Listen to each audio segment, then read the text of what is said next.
கிறிஸ்துவுக்குள் அன்பானவர்களே, நாம் ஜெபம் செய்வோம். எங்களை அதிகமாய் நேசித்து வழிநடத்தும் நல்ல தகப்பனே, இந்த புதிய வாரத்தை உம் திருக்கரத்தில் ஒப்புவிக்கிறோம். அப்பா, நீர் கிருபையாய் தந்த வசனங்களை இந்த நேரத்தில் சிந்தித்து உமக்கு எங்களை ஒப்பு கொடுக்கிறோம். நான் மனுஷர் பாஷைகளையும் தூதர் பாஷைகளையும் பேசினாலும் அன்பு எனக்கு இராவிட்டால் சத்தமிடுகிற வெண்கலம் போலவும் ஓசையிடுகிற கைத்தாளம் போலவும் இருப்பேன். நான் தீர்க்கதரிசன வரத்தை உடையவனாயிருந்து சகல ரகசியங்களையும் சகல அறிவையும் அறிந்தாலும் மலைகளை பேர்க்கத்தக்கதாக சகல விசுவாசம் உள்ளவனாயிருந்தாலும் அன்பு எனக்கு இராவிட்டால் நான் ஒன்றுமில்லை.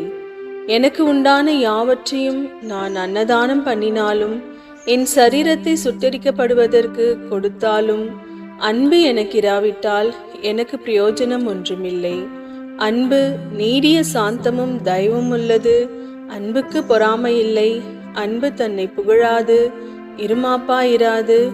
அப்பா, அரிதான காரியங்களை எங்களுக்கு தந்து நல்வழி நடத்தி கொண்டு வருகிறதற்காய் துதிக்கிறோம். எல்லா துதி கனம் மகிமை உமக்கே செலுத்துகிறோம். இயேசு கிறிஸ்துவின் நாமத்தில் ஜெபிக்கிறோம் எங்கள் ஜீவனுள்ள நல்ல பிதாவே, ஆமேன்.